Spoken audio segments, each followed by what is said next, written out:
Santo Tomás de Aquino, Suma contra Gentiles, libro primero, capítulo 28, la perfección divina.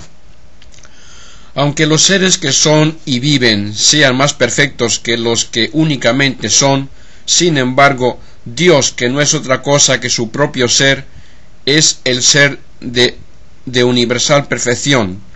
Y digo el ser de universal perfección como a quien no le falta ningún género de nobleza. En efecto, la perfección de cualquier cosa es proporcionada al ser de la misma.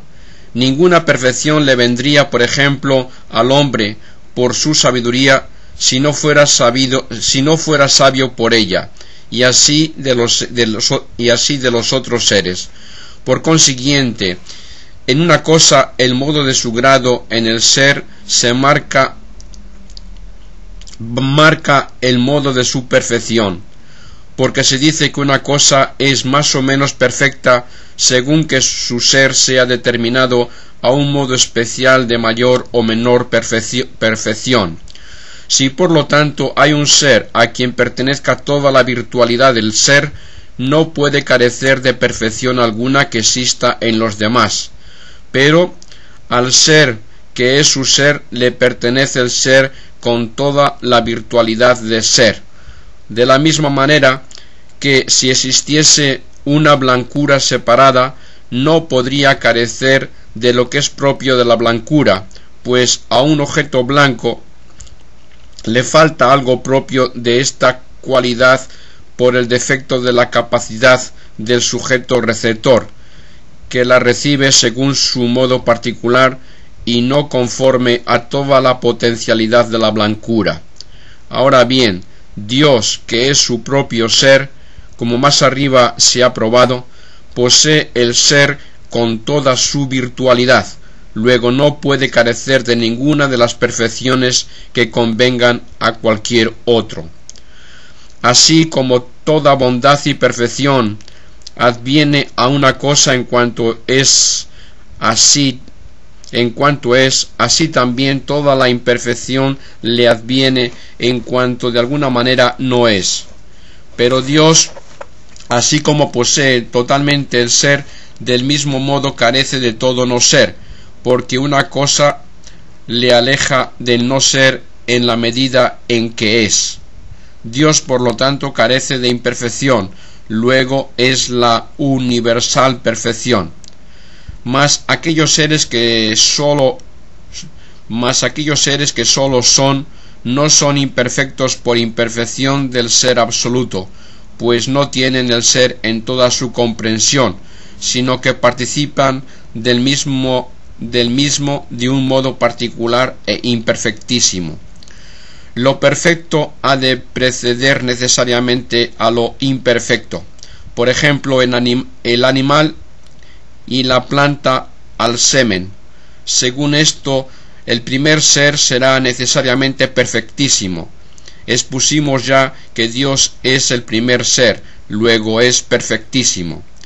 Todo ser perfecto en cuanto está en acto. Todo ser es perfecto en cuanto está en acto, imperfecto por el contrario en cuanto está en potencia con privación del acto. El que no tiene pues potencialidad alguna, sino que es acto puro, necesariamente será el ser perfectísimo. Tal es Dios, luego es el ser perfectísimo. Nada obra sino en cuanto está en acto, y en el que obra, la acción depende del modo del acto. Imposible es, por lo tanto, que el efecto resultante de una acción sea más noble que el acto de la gente. Es posible, en cambio, que el acto del efecto sea más imperfecto que el de la causa agente, porque la acción puede ser debilitada por parte del término, pero ha quedado ya en claro que en el orden de causas eficientes se ha de llegar en último término a una primera que llamamos Dios, de la cual proceden todas las cosas, como se dirá más adelante.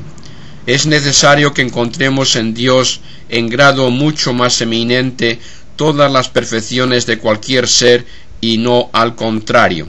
Dios, por consiguiente, es el ser perfectísimo. En cualquier género existe en grado perfectísimo algo que mide todas las perfecciones que caen bajo este género, y por lo mismo una cosa parece más o menos perfecta en cuanto se acerca de un modo más o menos perfecto a la medida de su género. Así, por ejemplo, se dice que el blanco es la medida de todos los colores, y el virtuoso lo es para todos los hombres. Pero la medida de todos los seres no puede ser otra que Dios, el cual es su mismo ser. Por lo tanto, no carece de ninguna de las perfecciones que convienen a los otros seres. De lo contrario, no sería la medida de todo ser. Santo Tomás de Aquino, Summa contra Gentiles, libro primero, capítulo 30. Nombres que pueden predicarse de Dios.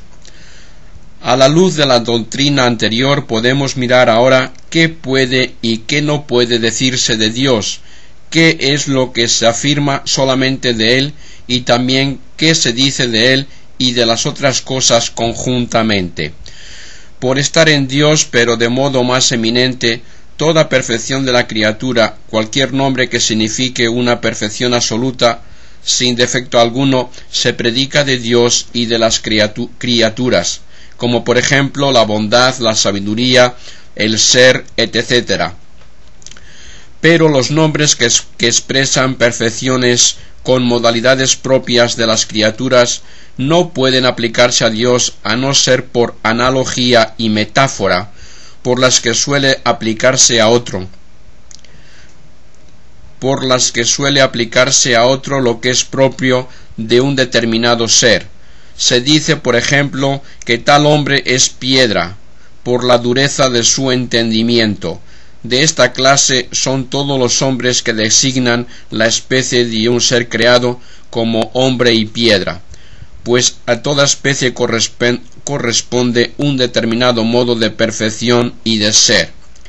Y lo mismo hay que decir de cualquier nombre que signifique las propiedades de los seres, las cuales proceden de los principios propios de la especie, por lo que no se atribuyen a Dios sino metafóricamente.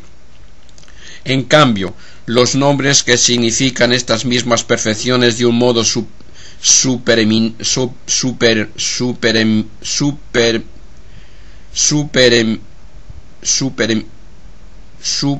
supereminente, aplicable a Dios, se afirman solamente de Él como sumo bien, primer ser y otras semejantes.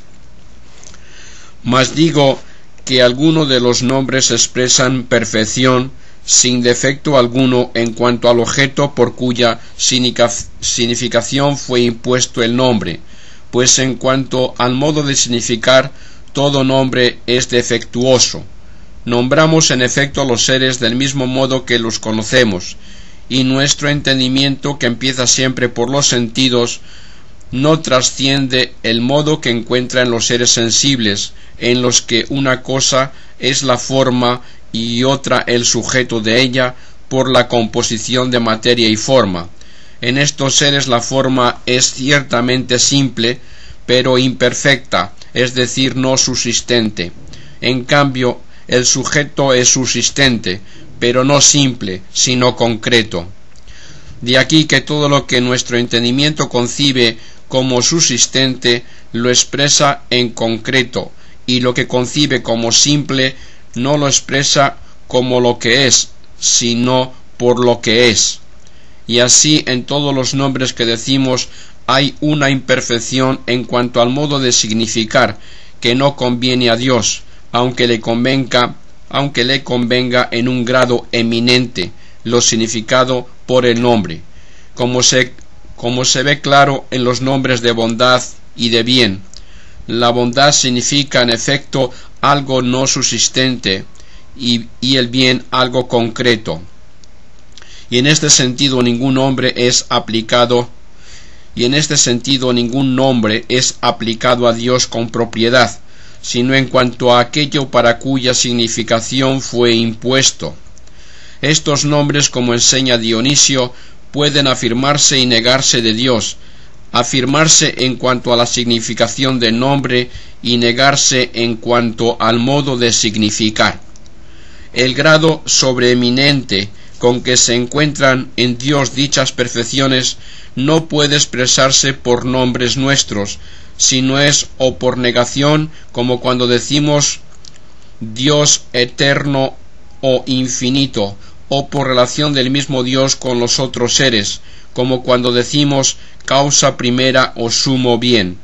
En realidad no podemos captar lo que es Dios, sino lo que no es, y la relación que con él guardan los otros seres, como claramente se ha probado.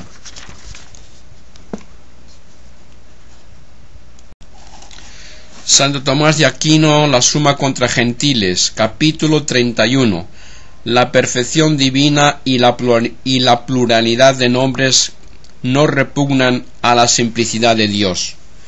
Se puede ver también por lo que precede que la perfección divina y los muchos nombres dados a Dios no se oponen a su simplicidad.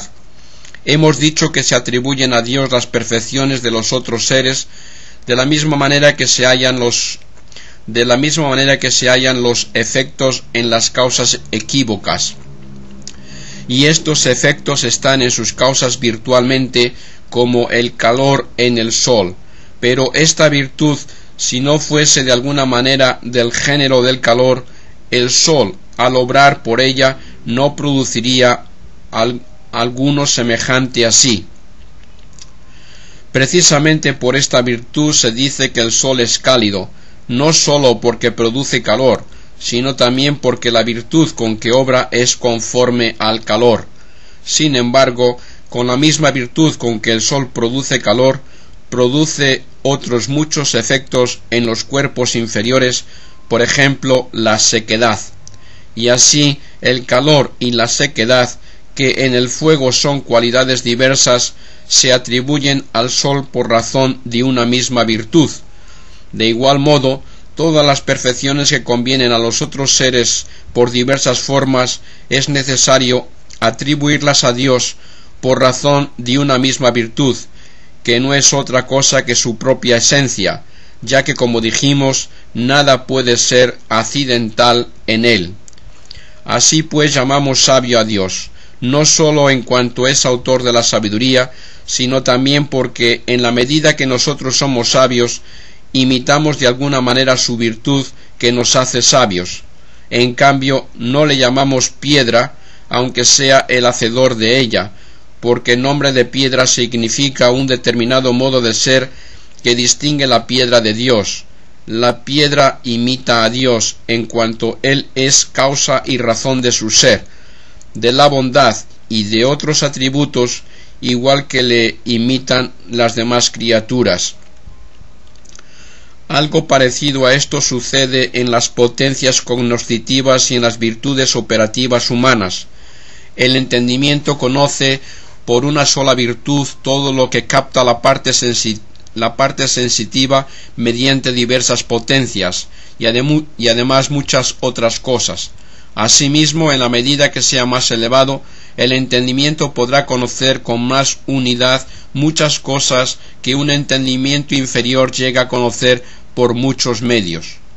La potestad real, por ejemplo, se extiende a todas las cosas que dicen relación a los diferentes poderes subordinados.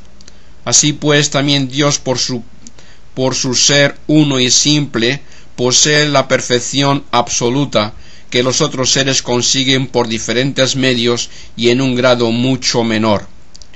Es evidente por todo esto la necesidad de dar a Dios muchos nombres, como quiera que no podemos conocerle naturalmente, sino llegando a él por medio de sus efectos. Es necesario que sean diversos los nombres con que expresamos sus perfecciones, así como son varias las perfecciones que encontramos en las cosas. Si, en cambio, pudiéramos entender la esencia divina como ella es y aplicarle un nombre propio, la expresaríamos con un solo nombre, cosa que se promete a los que verán a Dios en su esencia. En aquel día será uno el Señor y uno su nombre. Santo Tomás de Aquino, Summa contra Gentiles, libro primero, capítulo 37. Dios es bueno. El resultado de la perfección divina que acabamos de exponer es la bondad de Dios. Se dice que una cosa es buena por razón de su propia virtud, porque la virtud hace bueno a quien la posee y convierte en buena su operación. Mas la virtud es una especie de perfección, pues decimos que un ser es perfecto cuando alcanza su propia virtud, como consta en el libro 7 de la Física. De esto se sigue que un ser es bueno en cuanto es perfecto. Por eso cada cual desea su perfección con el bien propio. Se ha demostrado ya que Dios es perfecto, luego es bueno. Ha quedado ya probado que hay un primer motor inmóvil que es Dios, pero Dios mueve como motor absolutamente inmóvil, es decir, como término de un deseo. Dios, pues, por ser el primer motor inmóvil, es el primer objeto deseado. Ahora bien, un objeto puede ser deseado de dos modos, o porque realmente es bueno, o porque aparece como bueno. De los dos, el primero es realmente bueno, ya que el bien aparente no mueve por sí mismo, sino en cuanto tiene alguna especie de bien. El bien real, en cambio, mueve por sí mismo. Por consiguiente, el primer ser deseado, que es Dios, es realmente bueno. Comienza el filósofo en el libro primero de la Ética con esta definición excelente: el bien es lo que todas las cosas apetecen. Es así que todas las cosas a su manera apetecen el ser actual, como lo evidencia el hecho de que cada cual se resiste naturalmente a la corrupción. Luego gozar de ser actual implica una razón de bien. Según esto, cuando el acto es reemplazado por la potencia, sobreviene el mal, que es opuesto al bien, como lo demuestra el filósofo. Pero Dios no está en potencia, porque es ser en acto, como ya se vio, luego es realmente bueno.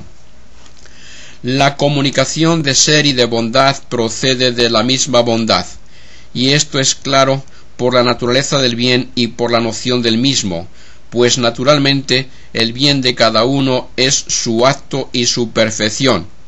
Un ser obra precisamente en cuanto está en acto, y obrando difunde en los otros el ser y la bondad. Por esto, según el pensamiento del filósofo, es señal de perfección en un ser el hecho de que pueda producir algo semejante a sí. La razón de bien se funda en su apetibilidad, que es el fin, y que también mueve a la gente a obrar. Se dice por esto que el bien es difusivo de sí mismo y del ser, pero esta difusión es propiedad de Dios, ya que hemos dicho que es causa del ser de las cosas como ser esencialmente necesario.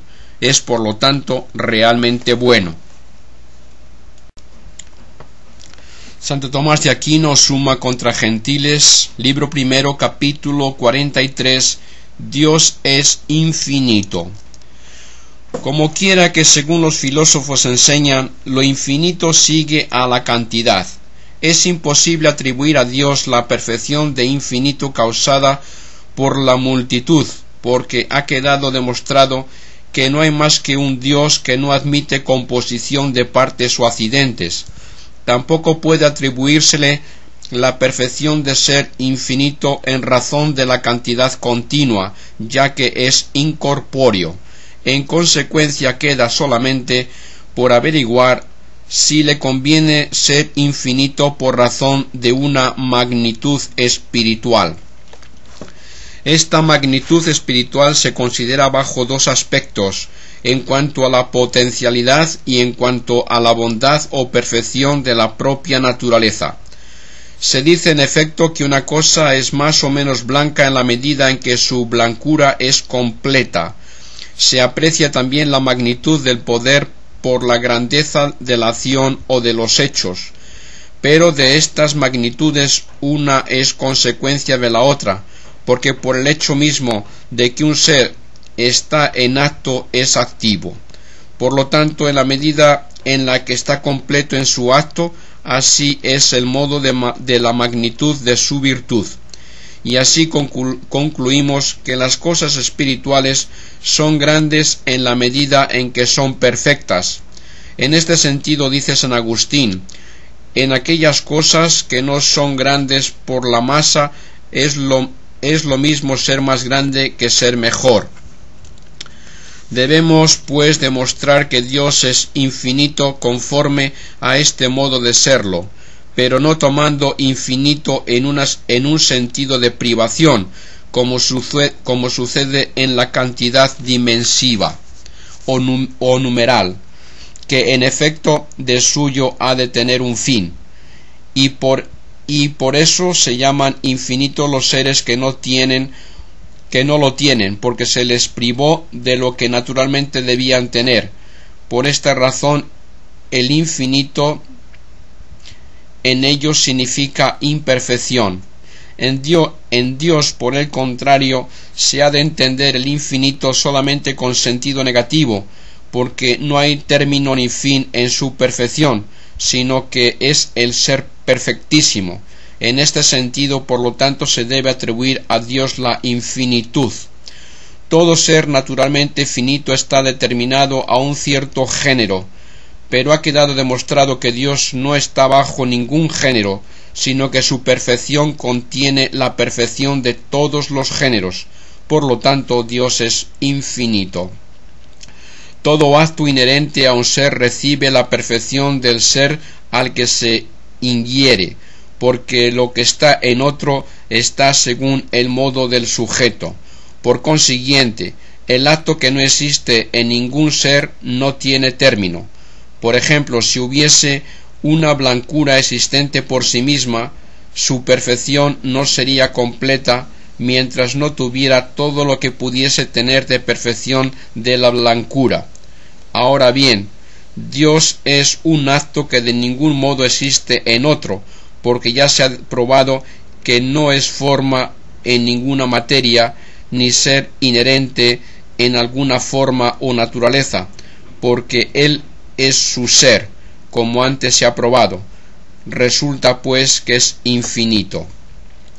Entre las cosas hay algunas que únicamente son potencia, como la materia prima, alguna que es solamente acto, que es Dios, y otras que son acto y potencia, como son todas las demás cosas. Pero como la potencia se denomina por el acto, no puede rebasar el acto considerada en cada una de las cosas, ni tampoco en absoluto, y en consecuencia, por ser la materia prima infinita en su potencialidad, hay que concluir que Dios, acto puro, es infinito en actualidad. Un acto en tanto es más perfecto en cuanto tiene menos mezcla de potencia, de donde todo acto con mezcla de potencia tiene una perfección limitada, y en cambio el que no tiene mezcla de potencia no tiene límites en su perfección. Pero Dios es acto puro sin potencialidad alguna, como arriba se ha probado. Es por tanto infinito. El ser considerado en absoluto es infinito, porque puede ser participado de infinitas maneras. Si pues un ser determinado es finito, ha de ser limitado por algo extraño que de alguna manera sea su causa, pero el ser divino no puede tener causa, porque es necesario de por sí. Luego su ser es infinito y él mismo infinito. Todo lo que posee una perfección es tanto más perfecto cuanto más plenamente participa de dicha perfección, mas es imposible encontrar, ni siquiera pensar, un modo más perfecto de poseer una perfección que el del ser perfecto por su esencia, y cuyo ser es su propia bondad. tal es Dios. Por consiguiente, de ningún modo puede pensarse algo mejor y más perfecto que Dios. Es pues infinito en la bondad. Nuestro entendimiento se extiende en su operación hasta lo infinito, y una señal de esto es que, dada una determinada cantidad, nuestro entendimiento puede concebir otra mayor. Ahora bien, sería inútil esta ordenación del entendimiento al infinito si no se diera un inteligible infinito. Es necesaria pues la existencia de un ser inteligible infinito, que sea el mayor de todos los seres, y a este ser llamamos Dios. Dios es pues infinito. En efecto, no se extiende más allá de su causa. El efecto no se extiende más allá de su causa, y nuestro entendimiento no puede venir más que de Dios, que es causa primera de todo ser. Por consiguiente, no puede nuestro entendimiento pensar algo más perfecto que Dios. Sí puede, por lo tanto, concebir un ser mayor que todo ser finito. Queda en conclusión que Dios no es limitado. Una virtud infinita no puede estar en una esencia limitada, porque todo ser obra por su forma, que es o su esencia o una parte de su esencia, y la virtud designa el principio de la acción. Ahora bien, Dios no tiene una virtud activa limitada, pues mueve en tiempo infinito lo que no puede hacerse sino por una virtud infinita, como se ha demostrado. Concluiremos pues que la esencia de Dios es infinita. Notemos, sin embargo, que esta razón vale para los que admiten la eternidad del mundo, pero aunque no se admitiera, se demuestra todavía mejor la opinión que afirma ser infinita la virtud divina. En efecto, todo agente en tanto es más perfecto en sus operaciones en cuanto determina al acto a una potencia más remota. Es necesario, por ejemplo, mayor poder para calentar el agua que para calentar el aire. Ahora bien, lo que absolutamente no es, dista infinitamente del acto y de ningún modo está en potencia. Por consiguiente, si el mundo fue creado de la nada, es necesario que sea infinita la virtud del Creador. Esta razón tiene también fuerza para probar la perfección infinita de la virtud divina ante los que admiten la eternidad del mundo. Confiesan, en efecto, que Dios es causa de la sustancia del mundo, aunque la consideran como sempiterna, diciendo que el Dios eterno es causa del mundo sempiterno, de la misma manera que el pie,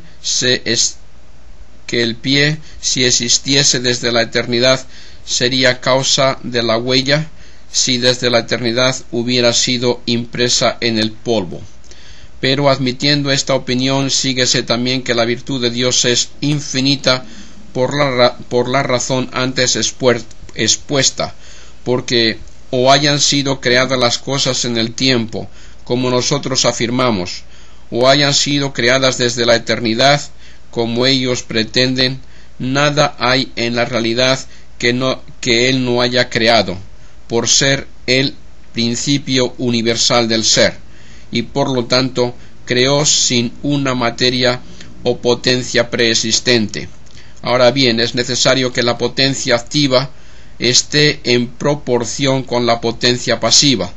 En efecto, cuanto mayor es o se concibe una potencia pasiva, tanto mayor ha de ser la virtud activa que la determine al acto.